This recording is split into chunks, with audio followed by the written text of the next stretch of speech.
Assalamualaikum warahmatullahi wabarakatuh. Alhamdulillah alladzi bi ni'matihi tatimmus shalihat. Segala puji bagi Allah Jalla Jalaluh yang karena nikmatnya kebaikan-kebaikan menjadi sempurna. Kita bersyukur kepada Allah. Malam ini malam 7 Dzulhijjah. Masya Allah jamaah. Besok tuh tanggal 7 Dzulhijjah, hari Selasa. Lusa tanggal 8 Dzulhijjah, di mana para jemaah haji akan berangkat menuju ke Mina dengan jumlah mereka yang terbatas. Mereka tetap berangkat untuk melaksanakan ibadah haji. Bagaimana dengan kita yang ada di Indonesia? Apa yang perlu kita lakukan? Bagi para jemaah atau calon jemaah haji yang gagal berangkat tahun ini, apa yang seharusnya mereka kerjakan? Memperbanyak amal soleh. Kita tahu ada 10 hari terindah sepanjang masa. Sudah bermula dari tanggal 1 Dzulhijjah. Udah lewat tuh. Kita berada di malam tanggal 7. Berarti tinggal 3 hari lagi hari-hari terindah sepanjang masa. Maka nasihat ana, perbanyak takbir. Membaca Allahu Akbar, Allahu Akbar, La ilaha illallah wallahu akbar, Allahu Akbar walillahil hamd. Ketika engkau berdiri, ketika engkau duduk, ketika engkau berjalan, ketika engkau rebahan. Banyak baca Al-Quranul Karim. Kemudian berpuasa. Yang ingin berpuasa hari esok silahkan. Kita berada di hari-hari yang mulia. Yang ingin berpuasa hari Kamisnya saja, tanggal 9 Dzulhijjah, maka itu adalah hari yang sangat mulia, di mana Rasulullah sallallahu alaihi wasallam bersabda, Siyamu yaumi Arafah, puasa hari Arafah itu, ahtasibu ayyukaffirallah as-sanatal madiyah was-sanatal qabilah. Aku berharap puasa Arafah itu menghapuskan dosa tahun lalu dan tahun depan. Maka jangan sampai ketinggalan, dan yang ingin berkurban segera membeli hewan kurbannya, meniatkannya, kemudian jangan potong kuku, jangan potong rambut sampai kau sembelih hewan kurban. Allahumma salli wa sallim wa zid wa barik wa an'im ala sayyidina wa maulana Muhammadin wa ala alihi wa ashabihi ajma'in. Amma ba'd. Jamaah rahimakumullah, kembali kepada pembahasan kita, kitab Al-Adabul Mufrad. Kita telah masuk kepada bab da'awatin Nabi sallallahu alaihi wasallam. Bab doa Nabi, semoga salat dan salam tercurahkan untuk beliau. Pada pekan yang lalu kita telah mengkaji dengan dalam tentang doa yang dibaca Nabi alaihi salatu wasallam selesai salat, selesai bangkit dari rukuknya. Bacaan itu adalah innahu la mani'a lima a'tait wa la mu'tiya lima mana'ata wa la yanfa'u dzal jaddi minkal jadd. Enggak ada yang bisa menghalangin kalau Allah mau kasih. Ingat, kalau Allah mau kasih enggak ada yang bisa ngalangin. Kalau Allah enggak mau kasih, seluruh umat manusia mau ngasih kita enggak akan bisa. Orang-orang kaya, kekayaannya tidak dapat menebus dia dari azab Allah Subhanahu wa taala. Karena sejatinya yang menyelamatkan kita dari azab Allah adalah amalan soleh yang kita lakukan dengan keridhaan Allah Subhanahu wa taala. Baik, kita masuk ke hadis nomor 667. Al-Imam Bukhari mengatakan, haddatsana Muhammad ibn al-Muthanna qala haddatsana al-Haytham ibn Jamil qala haddatsana Muhammad ibn Muslim an ibni Abi Husain qala akhbarani Amr bin Abi Sufyan an Abi Hurairah radhiyallahu ta'ala anhu anin Nabi sallallahu alaihi wasallam qala inna awthaqad du'a an taqula Allahumma anta rabbi wa ana 'abduk zalamtu nafsi wa'taraftu bi dhanbi la yaghfiru dhunuba illa anta rabbighfirli. Naam, Imam Bukhari dengan sanadnya meriwayatkan hadis ini sampai kepada Abu Hurairah radhiyallahu anhu. Namun hadis ini secara sanadnya dhaif. Di situ ada perawi hadis yang bernama Al-Haytham ibn Jamil. Akan tetapi makna hadis ini dulu. Abu Hurairah mengatakan bahwa Nabi bersabda, sesungguhnya doa yang paling kuat, doa yang paling kokoh, yang paling ampuh, hendaklah engkau berdoa mengatakan, Ya Allah, engkau adalah Rabbku, aku adalah hambamu, aku telah menzalimin diriku sendiri, aku mengakui dosa-dosaku, tidak ada yang mengampuni dosa kecuali engkau, wahai Rabbku, ampuni aku.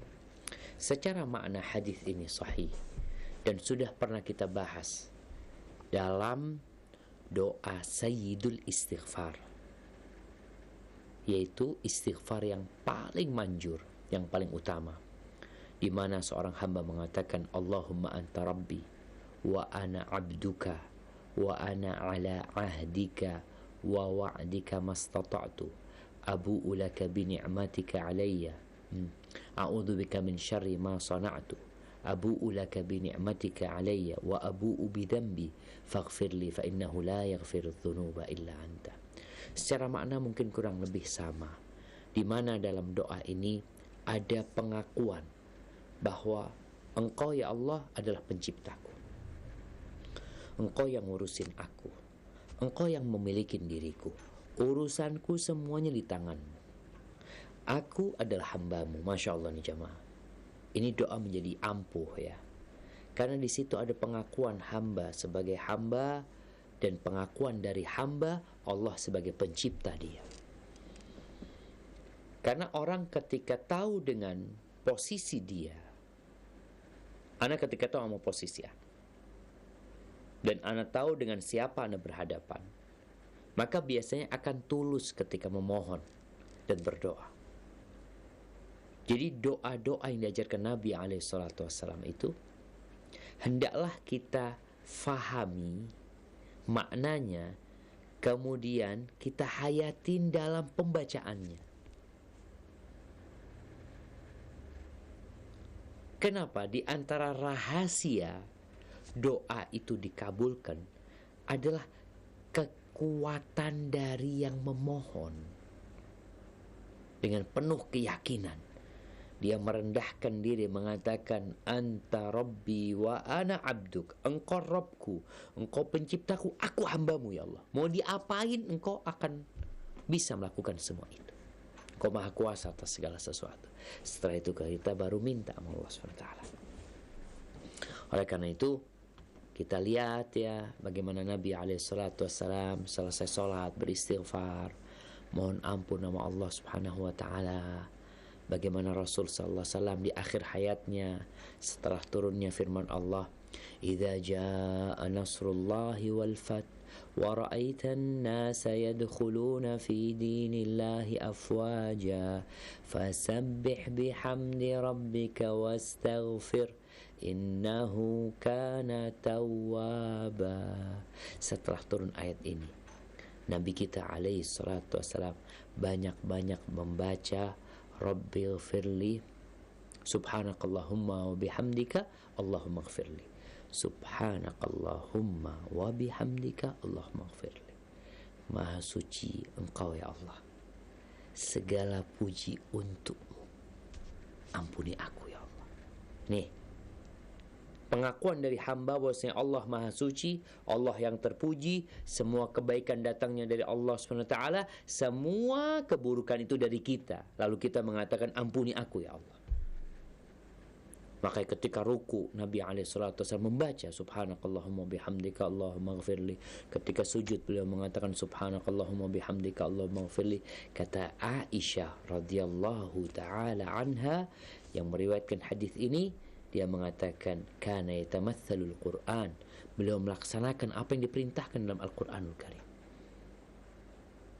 Maka ingat, semakin kita mengakui posisi kita dan memahami posisi Allah Azza wa Jal, dialah Rabb, kita adalah hambanya yang penuh dengan dosa, maka harapan doa kita dikabulkan lebih besar.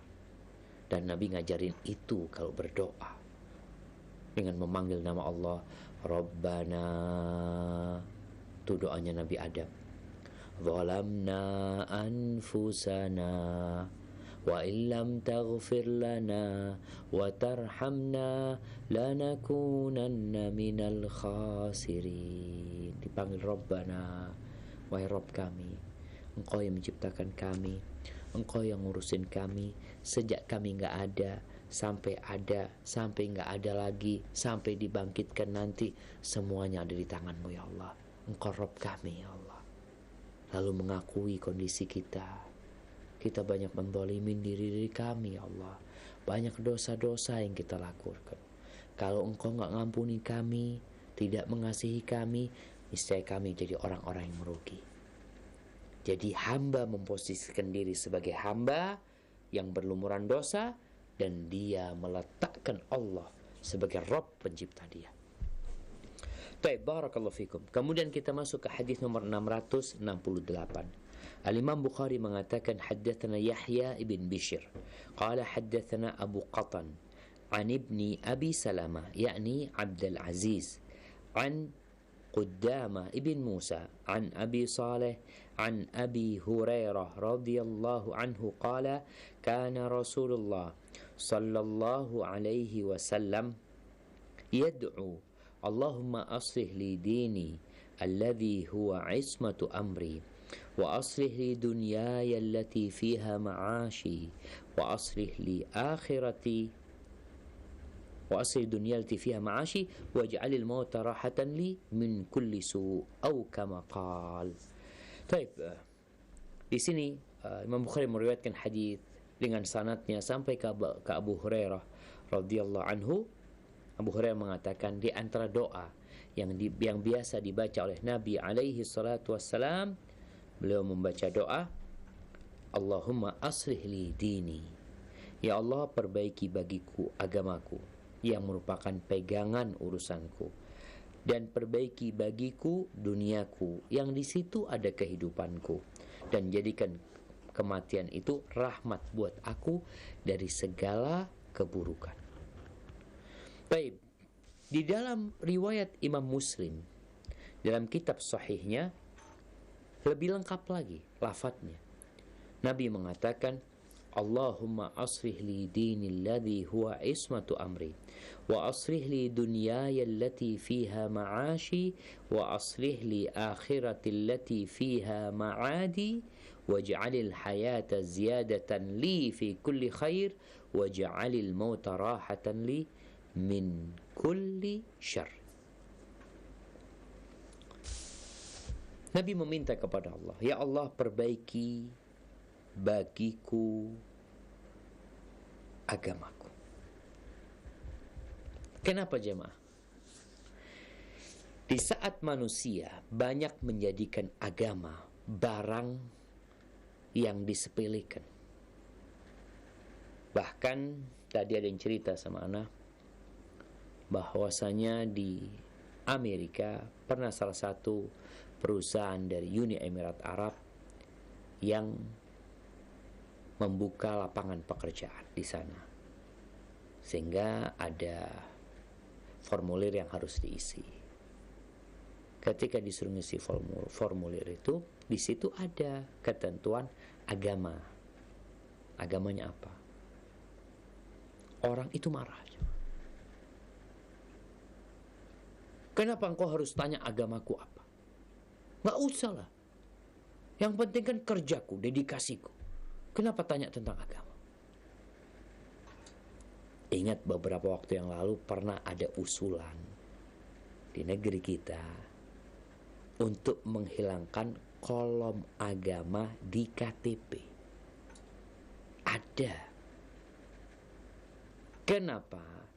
Karena ada yang berpandangan bahwasanya agama itu menjadikan masalah.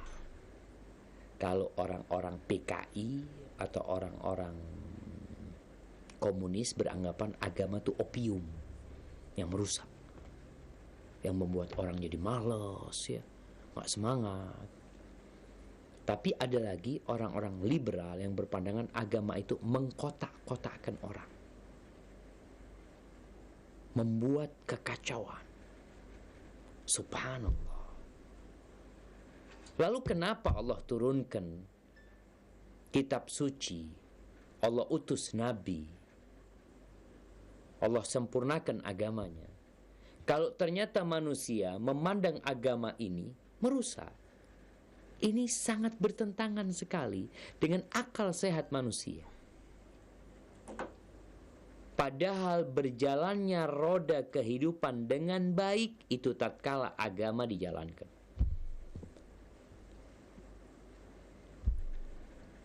Ya,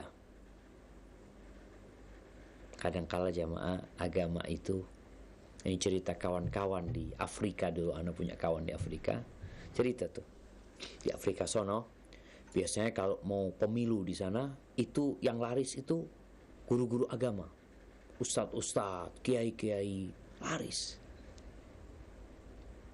ketika itu, karena para calon yang hendak mendaftarkan diri jadi presiden kayak menjadi gubernur apa aja, dia mendekati tokoh agama dengan harapan dia bisa menyuruh orang-orang beragama itu untuk milih dia.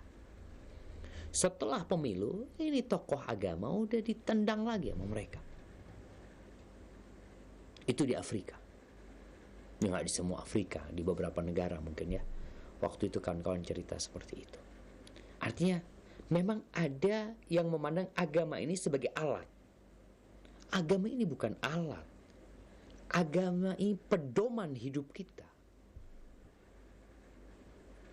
Ketika semua pedoman yang dibuat oleh manusia direvisi, diperbaiki, diganti, ingat agama kita tetap nggak akan berubah. Aturan agama kita, Al-Quranul Karim sebagai kitab kita, tetap. Kalau engkau ingin selamat di dunia dan di akhirat, jangan hanya berpikir selamat di dunia. Selamat di dunia, Allah sudah turunkan kitabnya. Allah telah tentukan aturan-aturannya. Kalau mau berbicara ekonomi, Allah pun sudah menetapkan bagaimana ekonomi yang sehat, bagaimana ekonomi yang terus tumbuh berkembang, memberikan manfaat kepada setiap umat. Itu udah ada dalam Al-Quranul Karim. Ketika bicara militer, bagaimana sebuah negara memiliki kekuatan militer yang kokoh, dibahas nggak di Al-Quran? Dibahas. Bagaimana mempersiapkan diri. Ketika berbincang tentang hubungan internasional, dibahas nggak dalam Al-Quranul Karim? Dibahas. Ketika berbincang tentang peperangan yang terjadi, apa yang dilakukan di medan perang, dibahas. Dalam kondisi aman, damai, juga dibahas. Urusan sosial, bagaimana mengurangi pengangguran, mengurangi kemiskinan, bahkan mengentas manusia dari kemiskinan, dalam Al-Quranul Karim dibahas.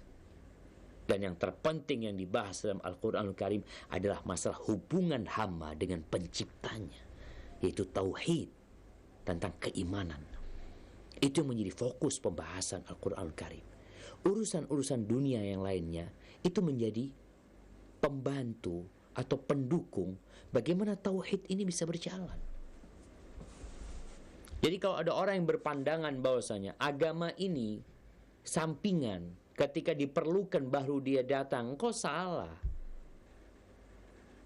Engkau tahu hatimu tidak akan pernah damai, hidupmu tidak akan pernah tentram kecuali tatkala hatimu penuh dengan keimanan kepada agama ini, bersih dari segala ketergantungan kepada makhluk, mentauhidkan Allah Subhanahu wa ta'ala, menanamkan di dalam hati la ilaha illallah, dan membumikan la ilaha illallah tersebut dalam kehidupan kita.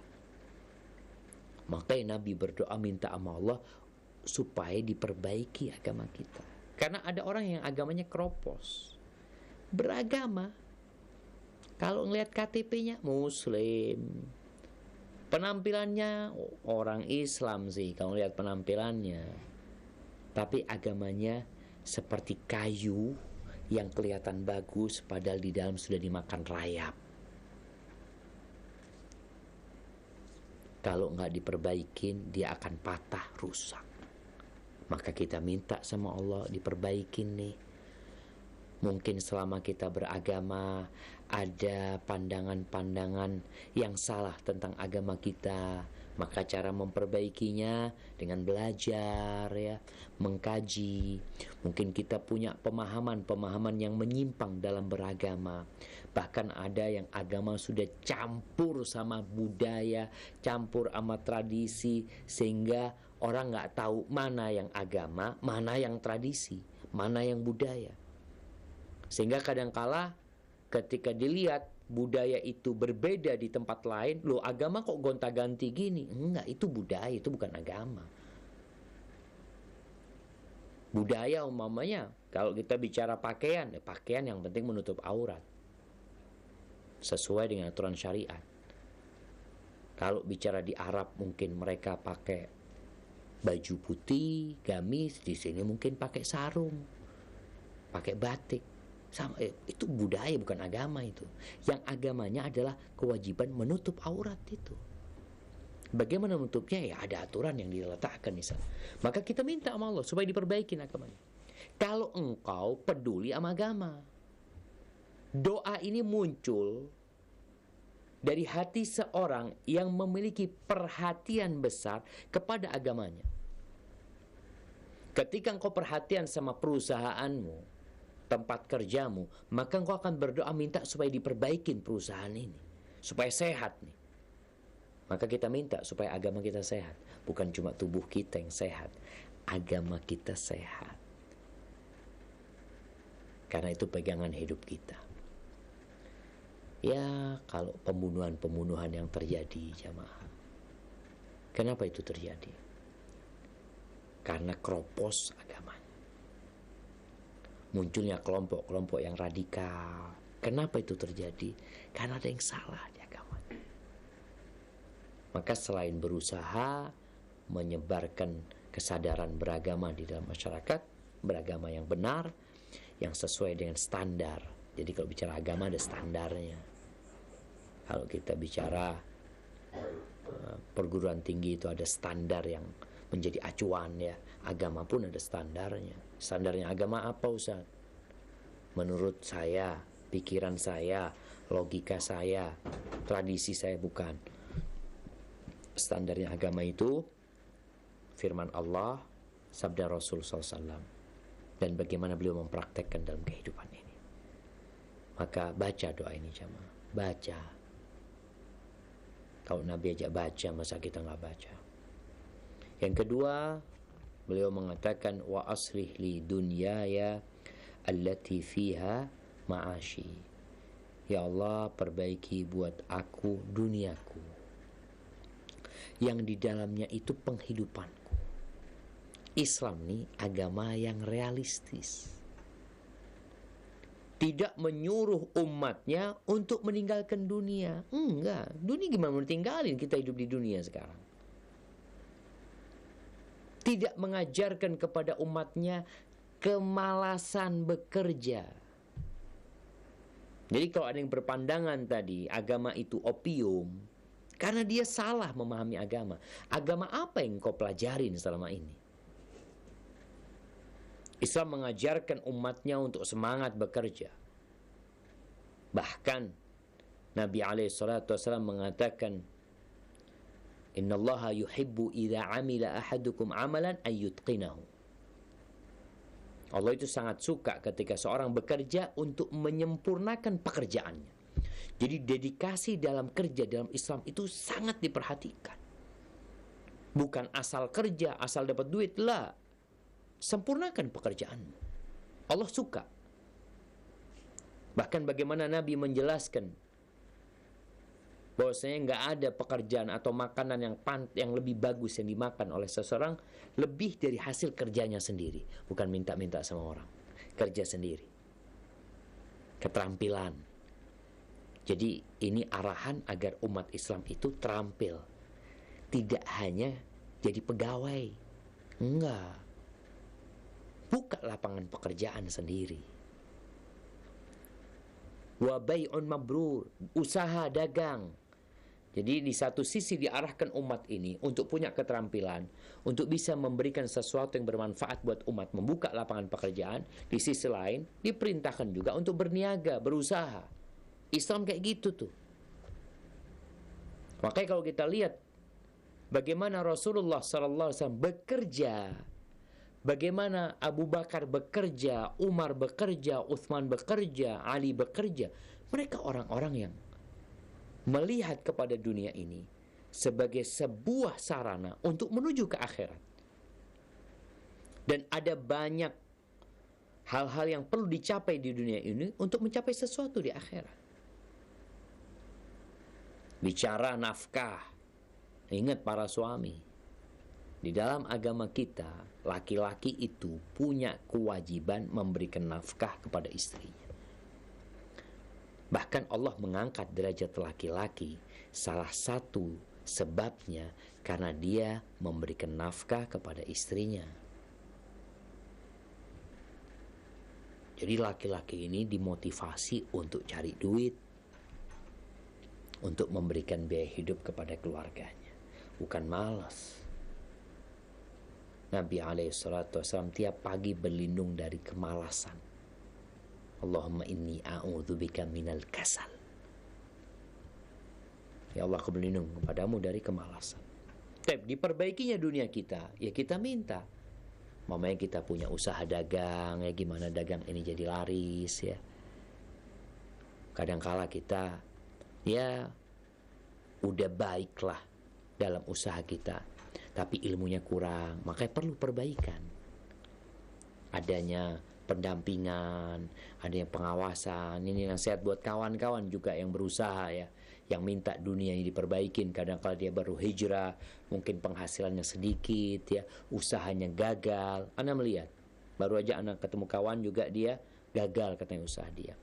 Maka salah satu yang diperlukan oleh antum, baca doa ini, kemudian cari cara memperbaiki penghidupan dunia antum.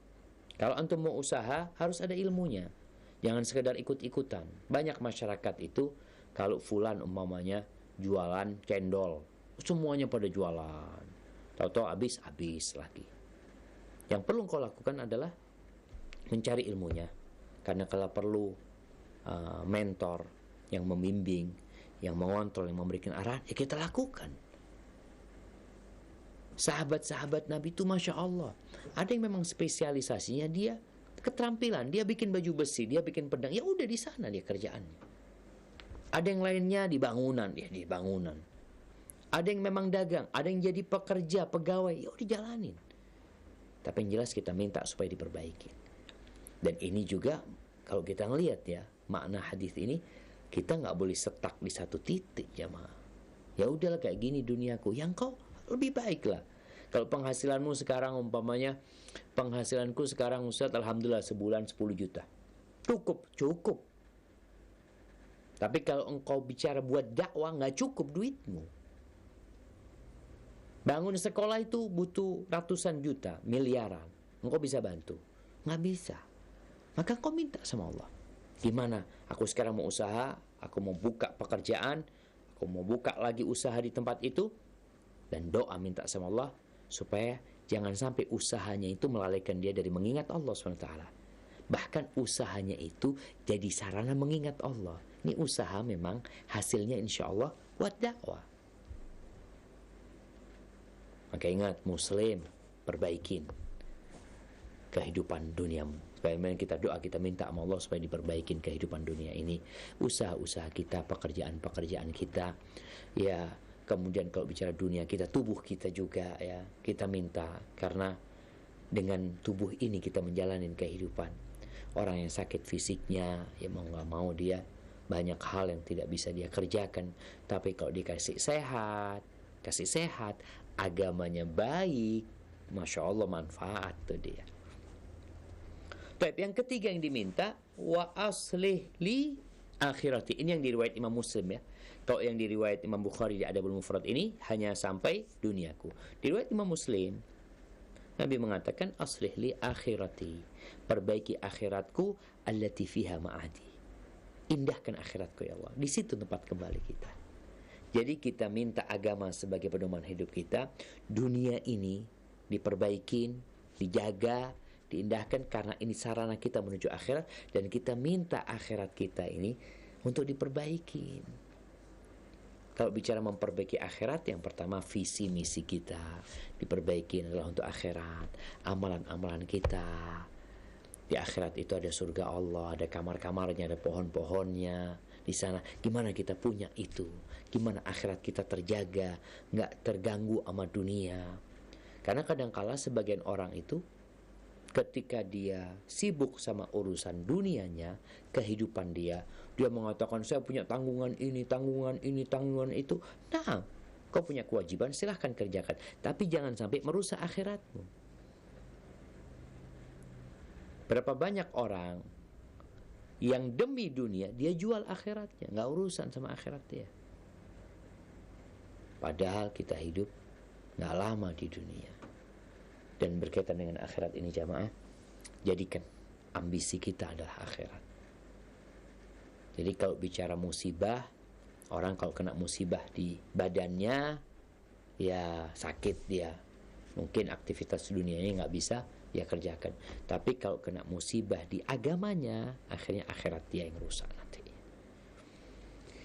Lalu beliau mengatakan, waj'alil hayata ziyadatan li fi kulli khair. Jadikan kehidupan ini adalah untuk menambah segala kebaikan untuk diriku. Jadi bertambahnya umur itu bukan untuk bersenang-senang, bukan untuk liburan sana, liburan sini, enggak. Tapi kita berharap tambahan umur dari Allah SWT itu, kehidupan itu sebagai penambah untuk amal kebajikan. Subhanallah ya, di kalangan salafus saleh, bagaimana mereka menyesal ketika matahari terbenam. Dia mengatakan, tidak ada penyesalanku seperti penyesalan ketika matahari terbenam. Umurku berkurang dan amalku tidak bertambah. 10 hari awal Dzulhijjah yang tinggal 3 hari, antum ada tambahan nggak amal solehnya? Atau sama aja kayak kemarin, nggak ada yang bertambah? Dan ini masalah jamaah. Kalau di waktu yang mulia antum tidak bisa menambah amal kebajikan, gimana di waktu-waktu yang lain? Maka berdoa minta sama Allah supaya kehidupan ini ya untuk menambah amal kebajikan kita. Waj'alil mauta rahatan lana min kulli syarr. Jadikan kematian itu tempat istirahat kami dari segala keburukan. Jadi kalau memang lebih baik mati ya mati udah. Daripada hidup nggak nambah kebaikan. Ada orang-orang yang hidupnya selalu menambah dosa. Kadang-kadang kematian lebih baik buat engkau. Maka mintalah kepada Allah supaya kehidupan ini dijadikan tempat untuk menambah amal kebajikan. Dan kematian itu sebagai tempat istirahat dari segala keburukan. Alhamdulillah. Sehingga tatkala ajal datang menjemput jamaah. Nih buat kadang-kala kita ditinggal mati orang yang kita cintai ya. Ya kita harapannya mudah-mudahan kematian itu jadi tempat istirahat dia dari berbuat keburukan. Orang yang paling buruk itu yang panjang umurnya, buruk perbuatannya. Lebih baik engkau pendek umurnya daripada tambah panjang umurnya tapi banyak dosa. Dan orang-orang gak suka kalau ada orang di kampung, di masyarakat ya, yang suka bikin gaduh. Ketika orang ini mati, subhanallah, kampung itu istirahat dari keburukan itu orang. Jadi mereka benar-benar gembira dengan kematian itu orang. Barakallahu fikum. Maka adalah kita membaca doa ini jamaah agar Ya, waktu hidup kita itu benar-benar waktu yang bermanfaat untuk menambah kebaikan, bukan nambah-nambahin dosa kita hidup. Baik, barakallahu fikum. Di hadis yang selanjutnya, Al-Imam Bukhari mengatakan di hadis nomor 669 ya. Haddatsana Ali qala haddatsana Sufyan qala haddatsana Sumay an Abi Saleh an Abi Hurairah qala كان النبي صلى الله عليه وسلم يتعوذ من جهد البلاء ودرك الشقاء وسوء القضاء وشماتة الأعداء. قال سفيان في الحديث 3 زدت أنا واحدة لا أدري أيتهن أو أيتهن.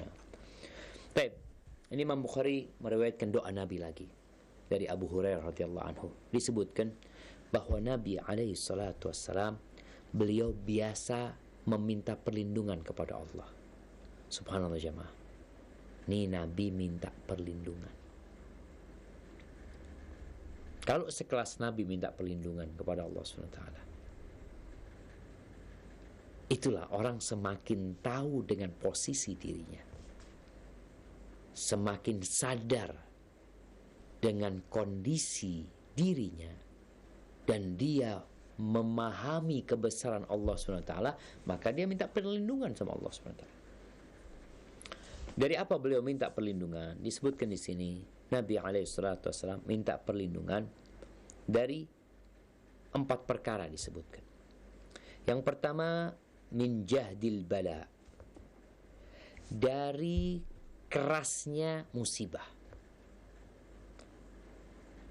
Yang kedua, darakis syaqa, dari turunnya kesengsaraan yang terus menerus.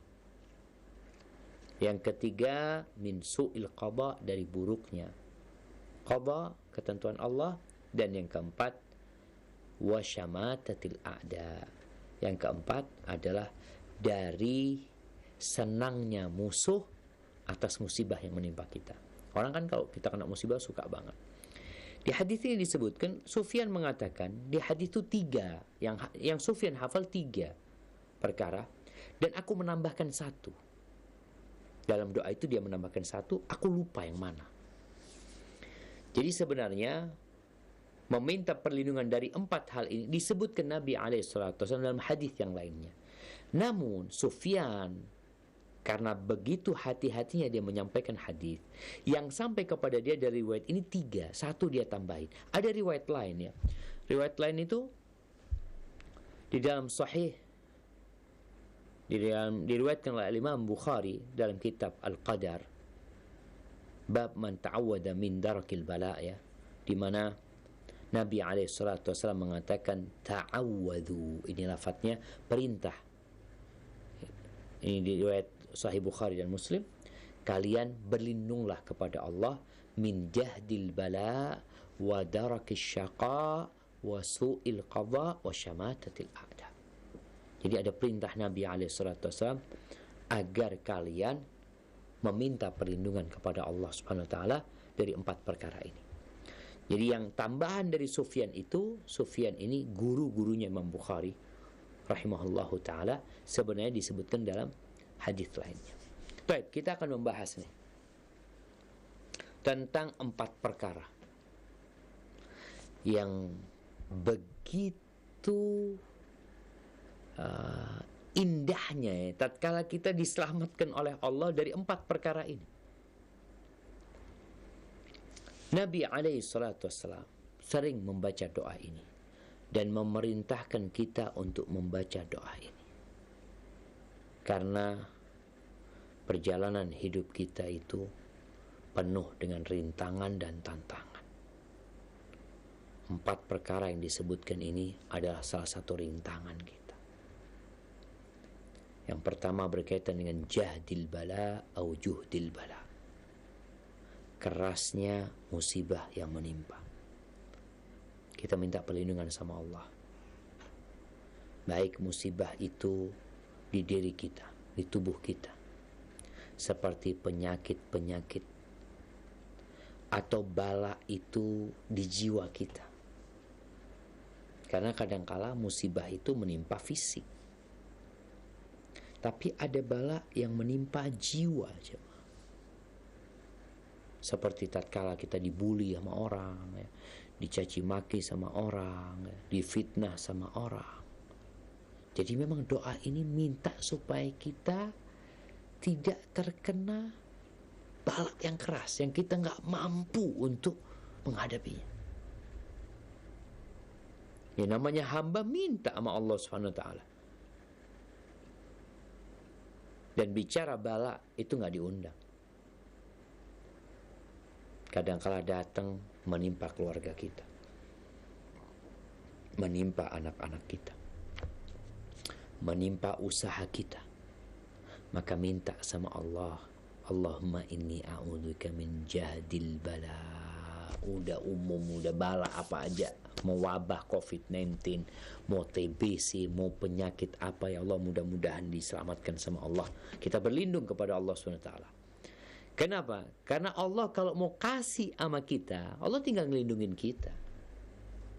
Sebagaimana kita tahu orang mau pakai APD lengkap, kalau Allah mau kasih penyakit sama dia, sakit dia. Allah kasih bala. Orang udah pakai mobil, udah safety banget mobilnya, tahu-tahu datang mobil yang lindes mobil dia. Mobil paling bagus sudah, tahu-tahu dilindes sama atau ditabrak sama kereta api. Kita nggak tahu. Kita minta perlindungan kepada Allah SWT. Yang kedua, dari kesengsaraan yang terus-terusan menimpa jamaah. Kan ada orang yang udah jatuh ketimpa tangga, ya. Kita minta sama Allah SWT, jangan sampai Allah kita ditimpa kesengsaraan, baik dalam urusan dunia kita, usaha kita, bisnis kita, pekerjaan kita, kendaraan kita, keluarga kita, atau diri kita, atau nanti kesengsaraan di akhirat. Na'udzubillah. Kita tahu kalau bicara kesengsaraan akhirat adalah orang-orang yang masuk neraka, mereka adalah syaqi. Faminhum syaqiyun wa sa'id. Di antara mereka ada yang syaqi, di antara mereka ada yang gembira. Kita minta sama Allah, jangan sampai kita terkena kesengsaraan tersebut. Kalau sengsara di dunia mungkin masih bisa untuk diperbaikin. Ada orang-orang yang sengsara kemudian dia meredesain hidup dia kembali sehingga dia memperbaiki. Itu kalau di dunia masih mungkin. Tapi kalau kesengsaraan yang menimpamu di akhirat, habis sudah jemaah. Maka kita berlindung kepada Allah Subhanahu wa taala supaya kita diselamatkan dari kesengsaraan ini. Yang ketiga, wasu'il qadha. Buruknya ketentuan takdir Allah SWT. Jadi kalau bicara ketentuan Allah itu, kalau bicara Allah yang menentukan, maka semuanya indah. Nggak ada yang jelek. Wasyarru laisa ilaik. Kejahatan itu tidak dinisbatkan kepada Allah SWT. Tapi kalau kita melihat dari sisi pandang kita, ada perkara-perkara yang kita nggak sukain menimpa kita. Seperti sakit, ya, kalau kita bicara di tubuh kita, kadangkala bicara di harta kita, kita kehilangan harta, bicara anak kita mungkin terkena musibah, ya. Maka ada yang buruk, ada yang kita sukai, ada yang tidak kita sukai.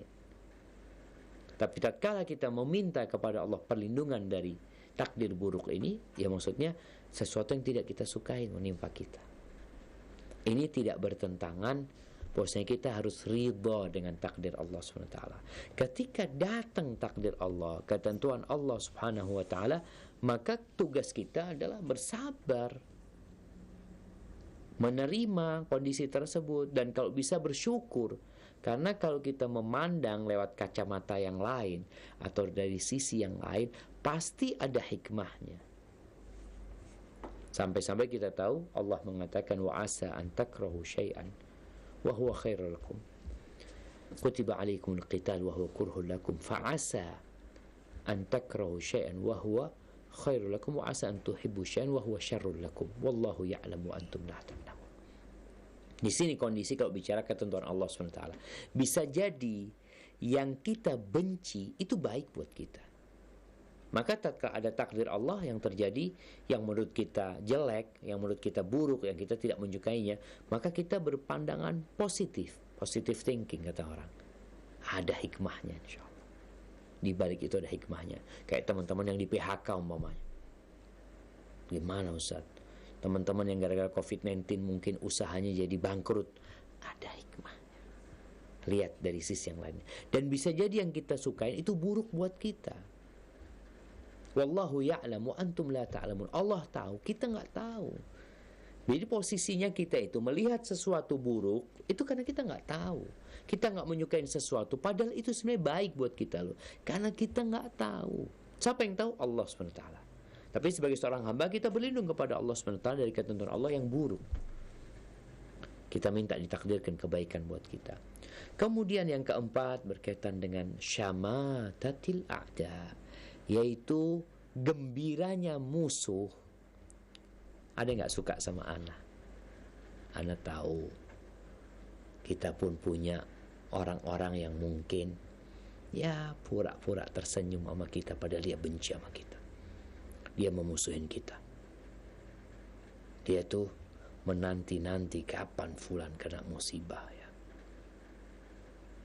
Sehingga tatkala fulan terkena musibah, kena cobaan, di situ dia gembira. Pura-pura dia bela sungkawa padahal omong kosong. Maka kita minta sama Allah berlindung. Dari apa? Dari syamatatil a'da. Yaitu dari ya senangnya musuh dengan musibah yang menimpa kita. Karena jamaah, kita itu kadang-kala jadi benci sama dia juga nantinya. Kalau kita tahu dia senang ya, gembira dengan musibah yang menimpa kita, akhirnya kita jadi menzalimin dia nantinya. Bahkan kadang-kala ya sampai menfitnah, melakukan hal-hal karena yang bisa membuat fulan jadi juga terkena musibah. Nggak boleh kita seperti itu. Maka kita pun berlindung kepada Allah SWT agar jangan sampai musuh-musuh kita itu ketawa, tersenyum, bergembira atas musibah yang menimpa kita. Maka kita berlindung kepada Allah SWT. Jadi doa ini termasuk doa yang ringkas, yang mencakup banyak perkara-perkara yang kita perlukan dalam kehidupan ini. Dan sekali lagi tadi kita sampaikan di awal, doa ini berkaitan dengan pengakuan hamba akan kelemahan dirinya dan kesadaran dia akan kebesaran Allah Subhanahu wa ta'ala. Barakallahu fikum. Baik, kemudian di hadis nomor 670. Di sini Imam Bukhari mengatakan haddatsana Ubaidullah an Israil an Abi Ishaq an Amr bin Maimun an Umar قال كان النبي صلى الله عليه وسلم يتعوذ من خمس من الكسل والبخل وسوء الكبر وفتنة الصدر وعذاب القبر. Nah, ini Imam Bukhari meriwayatkan dengan sanadnya sampai ke Umar bin Khattab, tapi sanad hadis ini dhaif. Bahwasanya Umar menceritakan di antara doa yang biasa dibaca Nabi SAW, beliau itu minta perlindungan dari 5 perkara. Ingat, sanadnya dhaif, tapi 5 perkara ini yang Nabi berlindung darinya disebutkan dalam hadis-hadis yang sahih. Ini menunjukkan kita pun minta perlindungan kepada Allah dari 5 perkara ini. Yang pertama, dari kemalasan. Nah, dalam hadis yang sahih, Nabi SAW tiap pagi berdoa, Allahumma inni a'udzubika minal kasali. Dari kemalasan. Tiap hari, pagi dan petang. Kenapa kok minta perlindungan dari malas ini? Malas ini jamaah penyakit yang membuat kita meninggalkan kemuliaan dan kehormatan dalam urusan agama dan membuat kita hidup hina dalam urusan dunia. Orang yang malas itu hina,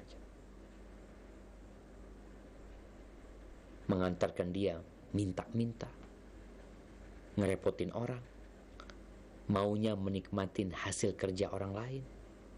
Itu kemalasan. Dan muslim gak boleh malas. Yang kedua, minal bukhl, dari sifat kikir. Ya, dalam hadis yang lain yang sahih, Nabi memang berlindung dari sifat kikir.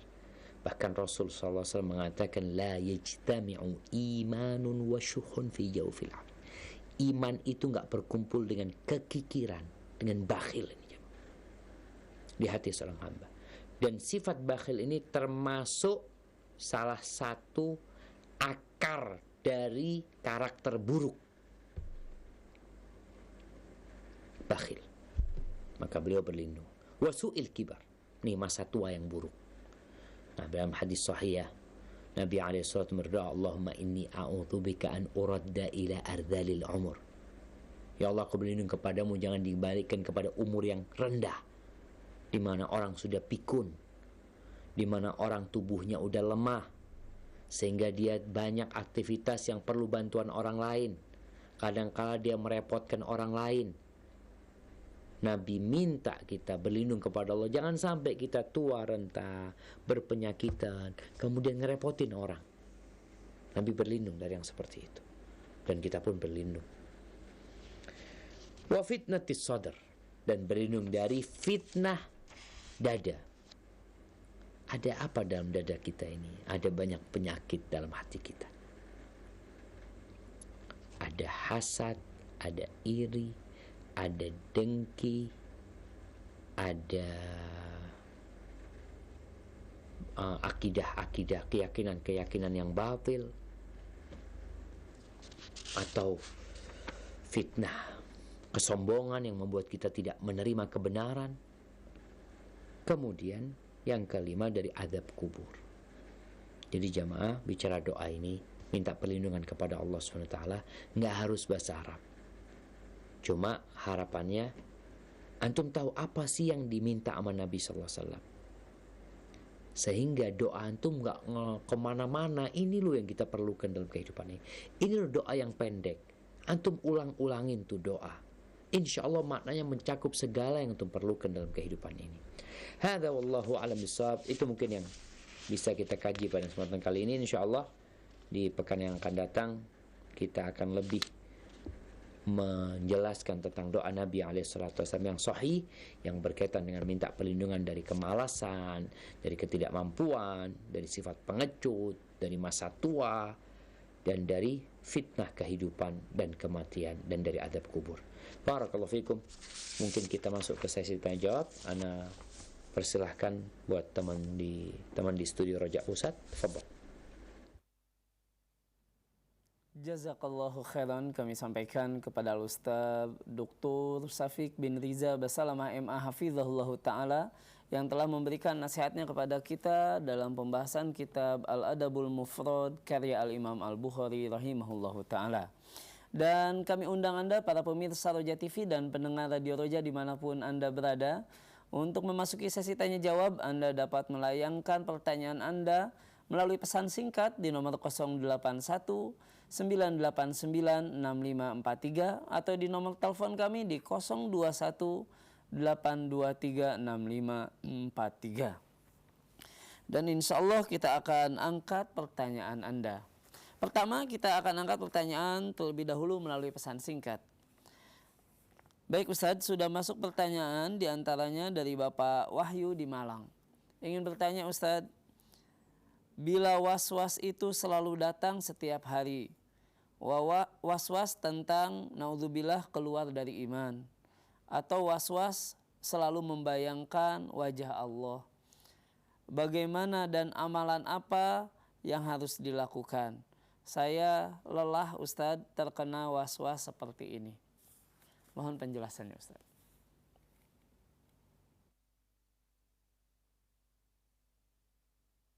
Barakallahu fikum. Nah, jamaah rahimakumullah. Kita tahu iblis tidak pernah berhenti godain manusia. Dan godaan yang paling diharapkan oleh iblis adalah mengeluarkan manusia dari keimanan. Apa yang harus dilakukan hamba ketika was-was itu datang? Jangan nunggu was-was datang, tapi engkau perlu membentengi diri. Dengan apa membentengi diri? Yang pertama dengan zikrullah. Perbanyak zikrullah. Baik itu zikir pagi dan petang, zikir-zikir yang mutlak, karena ini menjadi benteng buat engkau menghalangi setan untuk masuk menggodaimu. Yang kedua, dengan ilmu. Ilmu ini yang menepis syubhat. Bisikan-bisikan setan itu akan pergi. Ketika pikiran untuk keluar dari Islam, bayangin sesuatu yang tidak harusnya engkau bayangin, maka dengan ilmu yang engkau miliki, engkau dapat lebih fokus kepada sesuatu yang kita perlukan dalam kehidupan ini. Apa yang kita perlukan? Antum kenapa digodain seperti antum? Baca apa antum? Baca Al-Quranul Karim. Baca ama artinya. Ketika datang pikiran buruk, katakan a'udzubillahi minasyaitonirrajim. Ya Allah, aku berlindung kepadamu dari godaan syaitan yang terkutuk. Jadi setiap itu datang, kau berlindung kepada Allah SWT. Sambil kau mengkaji tentang Allah SWT, baca berkaitan dengan tauhid, baca tentang asma'ullah al-husna, kaji tentang kebesaran Allah Subhanahu wa taala. Maka insya Allah tatkala kita mendalamin yang pertama tadi dengan mengingat Allah, minta perlindungan kepada Allah Subhanahu wa taala, kemudian sambil kita belajar sesuatu yang kita perlukan tentang Allah Subhanahu wa taala, kita ini akan ditanya tentang 3 hal. Man rabbuk, man nabiyuk, ma dinuk. Persiapan jawaban untuk itu. Dalamin 3 perkara ini, insya Allah ya, walaupun kita tahu gak akan berhenti yang namanya setan, nama iblis, tapi was-was itu insya Allah akan pergi dari kita dan kita akan selamat. Hada wallahu a'lam bissawab. Jazakallahu khairan Ustaz atas penjelasannya, dan berikutnya kita akan coba angkat penanya melalui line telepon di nomor 0218236543, dan tidak lupa kami ingatkan untuk mengecilkan terlebih dahulu televisi atau radionya. Baik, kami persilahkan.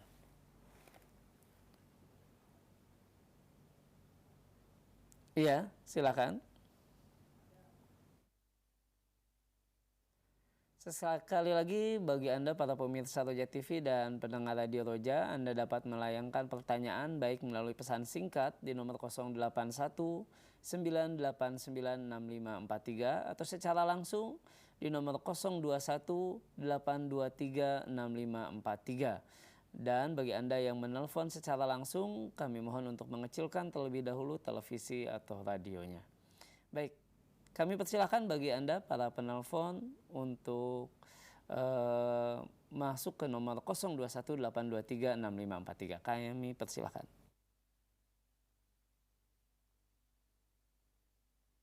Mohon maaf, ada informasi, ada sedikit gangguan untuk line telepon, dan kami akan coba angkat kembali pertanyaan melalui pesan singkat. Dari hamba Allah di Tegal, Ustadz, tadi disebutkan doa untuk berlindung dari musibah. Pertanyaannya Ustadz, adakah doa agar diangkat musibah yang sedang menimpa? Mohon penjelasannya Ustadz.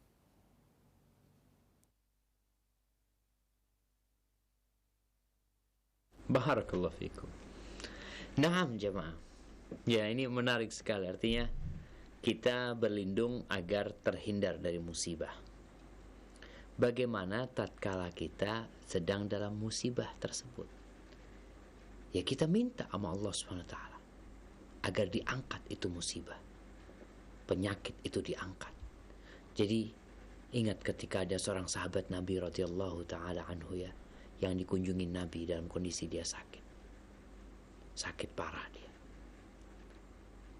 sakit sampai tubuhnya itu seperti ayam yang sedang kena penyakit itu jamaah, kurus kering. Lalu Nabi bertanya kepada sahabat ini, hal da'awtallaha bi syai', apakah engkau berdoa minta sama Allah sesuatu? Iya, kata dia, aku minta sama Allah SWT, Allahumma ma kunta mu'aqibi fil akhirah fa'ajjilhu li fid dunya. Ya Allah, hukuman yang engkau hendak berikan kepadaku di akhirat, aku minta disegerakan di dunia. Akhirnya kena musibah nih sahabat. Nabi SAW mengatakan, innaka la tastati'u dzalik. Engkau gak akan bisa. Kenapa engkau gak minta sama Allah? Baca, Allahumma atina fid dunya hasanah wa fil akhirati hasanah wa qina adzabannar. Ini doa juga untuk tolak bala, agar diangkat bala kita. Ya Allah, berikan kepada kami kebaikan di dunia. Kalau kita sedang susah, kita minta kesusahan ini dihilangkan. Maka baca, Rabbana atina fid dunya hasanah wa fil akhirati hasanah wa qina adzabannar. Kemudian baca doanya Nabi Yunus alaihissalam ketika beliau berada di perut ikan. Beliau sedang dalam musibah, berada di perut ikan. Beliau terpenjara di sana, di dalam perut ikan. Nggak ada yang dengar beliau kecuali Allah Azza wa Jalla. Maka beliau berdoa. Apa doanya? La ilaha illa anta subhanaka inni kuntu minadh dhalimin. Perbanyak baca doa. Kok kayaknya nggak minta balanya di doa? Ya itulah pengakuan hamba bahwa tiada yang berhak disembah kecuali Allah. Maha suci Allah, nggak ada yang salah sama Allah. Kita yang salah, kita yang termasuk orang-orang zalim. Artinya petaka yang menimpa kita, musibah yang menimpa kita karena dosa-dosa kita. Kita minta diangkat, diampuni dosa-dosa kita. Dengan doa itu, Nabi Yunus dikeluarkan dari perut ikan. Makanya doaul makrub, kata Nabi SAW, doa orang yang sedang kesulitan. Tidak ada yang membaca doa tersebut, melainkan Allah akan kabulkan doanya. Kemudian doanya Nabi Ayub, apa doanya beliau? Idnada rabbahu, beliau mengatakan, anni massani ad-dur wa anta arhamur rahimin. Ya Allah, aku tertimpa penyakit, ya Allah, engkau yang maha pengasih. Jadi ini sebagai bentuk pengakuan hamba, aku sedang susah ya Allah, engkau maha pengasih ya Allah, tolong angkat ini bala. Jadi mudah-mudahan itu menjadi pengangkat bala kita ya. Selain itu doa dengan bahasa Indonesia minta diangkat bala, nggak ada masalah. Allahumma kshif annal bala wal waba, ya Allah, supaya dijauhkan dari bala dan musibah ini. Hadza wallahu a'lam bissawab. Jazakallahu khairan Ustaz atas penjelasannya. Dan kami informasikan bagi Anda pemirsa Roja TV dan pendengar Radio Roja dimanapun Anda berada, khusus untuk sesi tanya jawab di malam hari ini, karena ada sedikit gangguan teknis, kami angkat pertanyaan hanya melalui pesan singkat di nomor 081 989 6543. Baik, pertanyaan berikutnya dari seorang akhwat di Banyuwangi, Ustadz, ingin bertanya, bagaimana hukumnya membaca zikir pagi petang sambil melakukan aktivitas dan tanpa menutup aurat karena sedang berada di dalam rumah? Jazakallahu khairan.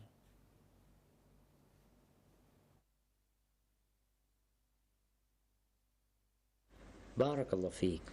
Ya jemaah, kalau bicara zikir, jadi memang zikir ini sebuah amalan yang sangat ringan untuk dilakukan. Bahkan tatkala ada seorang sahabat yang mengadu kepada Nabi SAW tentang banyaknya syariat-syariat Allah, ini amalan-amalan yang harus dikerjakan, lalu dia minta amalan sama Nabi SAW. Apa kata Nabi SAW? La yazalu lisanuka ratban bidzikrillah. Kata Nabi SAW, jaga lisanmu itu untuk terus basah mengingat Allah SWT. Sehingga kalau bicara mengingat Allah, apakah boleh mengingat Allah dalam kondisi ya seorang perempuan di rumahnya, dia nggak pakai jilbab, kemudian mungkin berkaitan dengan dia tiduran sambil aktivitas, nggak ada masalah. Maka Allah menyebutkan orang-orang yang mengingat Allah itu alladzina yadhkuruna qiyaman wa qu'udan wa ala junubihim. Mereka mengingat Allah dalam kondisi berdiri, duduk dan rebahan. Berbaring pun mereka mengingat Allah Subhanahu wa taala. Maka silahkan mengingat Allah. Hanya saja hatinya, ada aktivitas yang dikerjakan memang tidak perlu kita konsentrasi di sana. Orangnya pun nggak perlu konsentrasi. Tapi bagaimana ketika engkau membaca zikir pagi dan petang itu, engkau konsentrasi. Apalagi yang berkaitan dengan doa, dengan mengagungkan Allah Subhanahu wa taala. Karena ada zikir yang hampa, sekedar lafaz pujian yang diulang-ulang dengan lisan, tapi nggak ada bobotnya di hati kita, nggak connect gitu loh dengan hati kita. Seperti orang ketika membaca raditu billahi rabba wa bil islami dina wa bi Muhammadin sallallahu alaihi wasallam nabiyya. Itu seharusnya berkaitan dengan keyakinan kita ridho Allah sebagai Rabb kita. Nabi Muhammad utusan Allah dan Islam sebagai agama kita. Ini yang kadang kala kita tuh nggak nyambung. Maka silahkan beraktivitas. Orang sekarang mau sambil naik mobil, kalau kita bicara sambil bertakbir Allahu Akbar, Allahu Akbar, La ilaha illallah, Wallahu Akbar, Allahu Akbar, walillahilham. Artinya ini kegiatan yang bagus, yang seharusnya dikerjakan oleh seorang muslim. Jadi nggak ada masalah. Bahkan setelah saya sholat, Allah Azza wa Jalla suruh orang bertebaran di muka bumi ini, cari rizki, yang mau ke pasar fadol, yang mau ke kantornya silakan. Tapi Allah mengatakan wadhkurullaha katsiran la'allakum tuflihun. Ingat Allah banyak kali agar kalian sukses. Jadi nggak ada masalah dalam kondisi apapun kau berzikir, yang penting tidak di kamar mandi ya, dalam kondisi yang memang orang boleh berzikir. Tapi kalau di dalam kamar mandi, kita udah tahu itu tempat kita tidak boleh mengingat Allah di dalam sana. Tapi kalau engkau di ruang makan, di dapur, di atas ranjangmu, silahkan mengingat Allah Subhanahu wa taala. Hadza wallahu a'lam bissawab. Jazakallahu khairan Ustaz atas penjelasannya, dan pertanyaan berikutnya agak di luar tema Ustaz, namun banyak sekali pertanyaan yang masuk. Di antaranya dari Bapak Anwar di Parepare, hamba Allah di Lombok, dan juga beberapa penanya yang lain mempertanyakan tentang kurban Ustaz. Apakah anak dan istri sahibul kurban juga dilarang untuk memotong rambut dan kuku Ustaz? Mohon penjelasannya.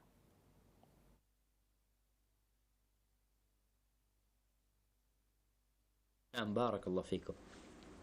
Iya jamaah, berkaitan dengan larangan memotong rambut dan kuku. Baru-baru ini ada beberapa penulis yang mungkin punya pandangan lain ya, sehingga dia mengatakan larangan itu adalah untuk hewan kurbannya, nggak boleh dipotong kukunya, nggak boleh dipotong rambutnya, itu berkaitan dengan hewan kurbannya. Wallahu a'lam bishawab. Ana nggak tahu pandangan ini muncul dari mana. Yang katanya dari dhamirnya. Coba kalau dibaca kitab-kitab fikih aja ya, bagaimana pendapat Imam Syafi'i, imam-imam yang lainnya, itu berkaitan dengan mudhahi, dengan orang yang berkorban, bukan dengan hewan kurbannya. Jadi tolong difahamin bahwa ini berkaitan dengan orang yang hendak berkurban. Dia yang menahan diri, nggak ada urusan sama binatangnya. Mungkin binatangnya ada di rumahnya siapa dia nggak tahu, tapi berkaitan dengan diri dia. Bagaimana dengan keluarganya? Jadi yang dilarang itu adalah yang hendak berkorban, al-mudhahi. Wa arada ahadukum ayyudhhiya. Orang ini yang mau berkorban. Adapun keluarganya, anaknya yang tidak berkorban, mereka nggak berkorban. Ingat, ketika satu keluarga ada bapak yang berkorban itu hanya bapaknya. 1 ekor kambing itu untuk 1 orang, tapi dia niatkan cukup untuk 1 keluarga. Harapannya pahala itu dibagi-bagi sama keluarga lah. Allah kasih pahala buat mereka. Tapi 1 kambing untuk 1 orang. Sehingga ketika dia berkorban atau hendak berkorban, yang dilarang untuk potong kuku adalah yang hendak berkorban. Adapun keluarganya, mereka tidak berkorban.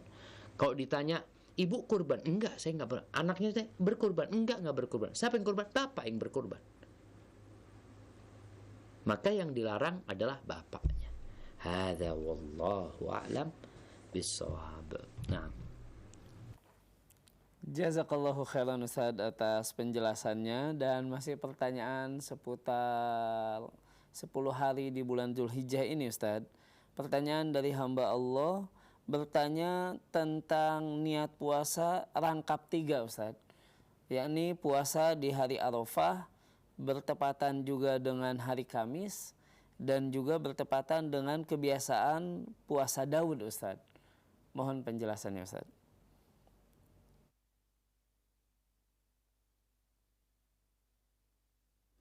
Nah, barakallahu fikum jamaah. Ya, ini berkaitan dengan puasa Daud ya. Ada 2 puasa jamaah. Satu puasa Daud, satu puasa Dahr. Puasa Daud ini sehari puasa, sehari berbuka. Yang kata Nabi SAW itu sebaik-baiknya puasa. Ada namanya puasa Dahr, puasa sepanjang masa. Puasa sepanjang masa ini setahun penuh itu dilarang. Ada perbedaan pendapat tentang puasa sepanjang tahun, tapi nggak sepanjang tahun. Maksudnya ada hari-hari yang dilarang puasa, dia nggak puasa. Boleh nggak? Sebagian ulama membolehkan hal itu karena memang ada praktek dari para sahabat. Yang dilarang sama Nabi SAW adalah puasa dahr, di mana orang sepanjang tahun puasa, sampai lebaran pun puasa, hari tasyrik pun puasa, maka itu nggak boleh. Tapi kembali kepada pertanyaan, gimana orang yang biasa puasa Daud? Kalau umpamanya dia mulai puasa tanggal 1 itu dia nggak puasa, tanggal 2 dia mulai puasa, 2 puasa, kemudian 3 nggak puasa, 4 puasa, 5 nggak puasa, 6 puasa, 7 nggak puasa, 8 puasa, tanggal 9 dia seharusnya nggak puasa. Dia ikut puasa Daudnya atau dia ambil Arafah? Ambil Arafahnya. Para ulama pun menjelaskan mereka yang tetap mengutamakan puasa Daud, tetap orang istiqomah dengan puasa Daudnya. Namun tatkala ketemu dengan hari-hari yang mulia, yang jumlahnya 1 atau 2, maka dia berpuasa. Tanpa harus merubah ritmenya, siklusnya puasa Daud dia. Tapi ketika itu, ya dia puasa. Karena kalau dia puasa tanggal 9, tanggal 10 dia nggak puasa. Udah nggak puasa Daud, memang nggak boleh. Tanggal 11 dia nggak puasa. Tanggal 12 nggak puasa. 14, 13 dia nggak puasa. Ketemu puasa lagi tanggal 14. Jadi buat teman-teman yang puasa Daud, ketika hari Arafah, berpuasalah. Karena hari itu memiliki keutamaan tersendiri. Artinya kalau engkau nggak puasa hari itu, ambil Daud, engkau nggak akan dapat pahala puasa Arafah, karena engkau memang nggak puasa. Engkau memang nggak puasa. Ya, anak puasa Daud, ya udah, engkau dapat keutamaan puasa Daud. Tapi keutamaan berpuasa 1 hari ini engkau nggak dapat, karena ini hari spesial, hanya untuk orang yang berpuasa. Hadza wallahu a'lam bissawab. Nah. Jazakallahu khairan Ustaz atas penjelasannya. Dan masih pertanyaan melalui pesan singkat Ustaz, dari hamba Allah tidak disebutkan dari mana. Ingin bertanya Ustaz, bagaimana cara kita bila sedang ingin bertaubat, tapi kita tidak sanggup harus meminta maaf dengan orang-orang yang pernah kita zolimi? Mohon penjelasannya Ustaz.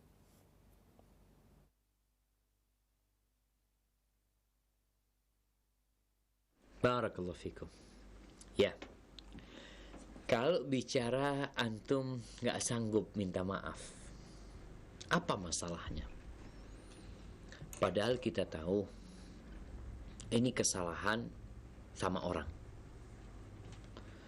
Yang kesempurnaan tobat kita adalah meminta maaf kepada orang-orang yang pernah kita zalimi.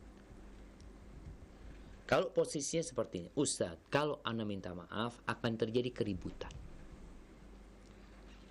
Kondisinya mereka nggak tahu ana pernah nyakitin mereka. Jadi kalau ana minta maaf, nanti akan terjadi keributan, terjadi mudarat yang lebih besar. Ya udah, antum tetap minta maaf sama dia tanpa menyebutkan dosa apa yang pernah kau lakukan sama dia. Kita bisa datang sama dia, ahlan wa sahlan, gimana kabarnya, sehat ya? Ya, ana minta maaf ya, mungkin ana pernah berbuat salah ini itu, yang sengaja dan tidak disengaja. Ana minta maaf sama antum ya, mohon dimaafin. Bisa dengan cara seperti itu.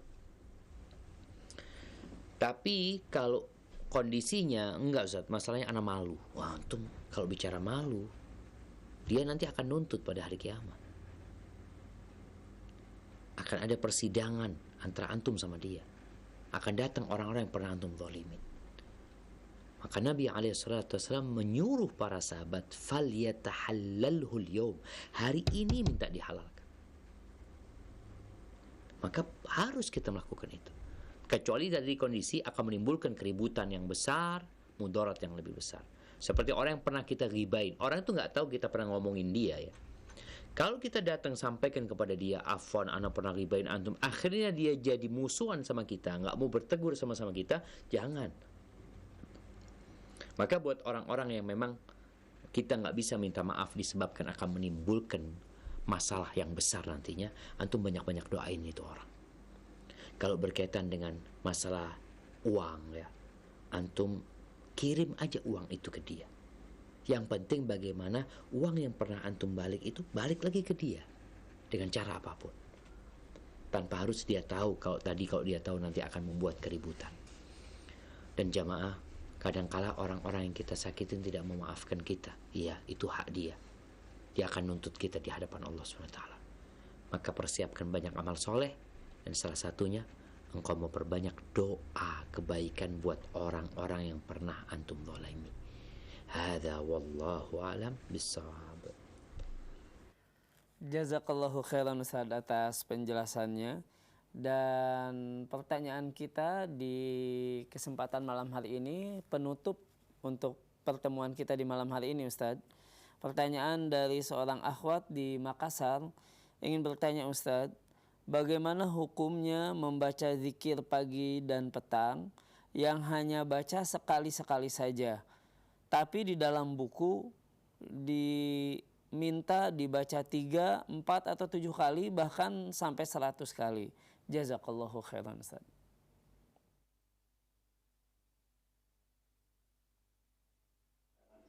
Barakallahu fikum. Ya jamaah, bicara zikir. Zikir itu ada yang terikat dengan waktu, dengan tempat, dengan jumlah. Ada zikir yang mutlak, yang bebas.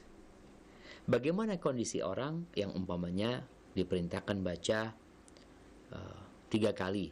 Contohnya subhanallah wa bihamdihi adada khalqihi wa ridha nafsihi wa zinata arshihi wa midada kalimatih. Ini dianjurkan baca 3 kali. Antum kalau baca 1 kali, ya udah pahalanya pahala 1 kali. Seharusnya kita baca 3 kali. Kemudian dianjurkan membaca umpamanya 3 kali. Umpamanya doa lagi, Allahumma afini fi badani, Allahumma afini fi sam'i, Allahumma afini fi basari, la ilaha illa anta ya Allah. Ustaz, ana baca sekali. Kalau bicara ya antum baca sekali, pahalanya beda. Tetap antum dapat pahala gitu loh.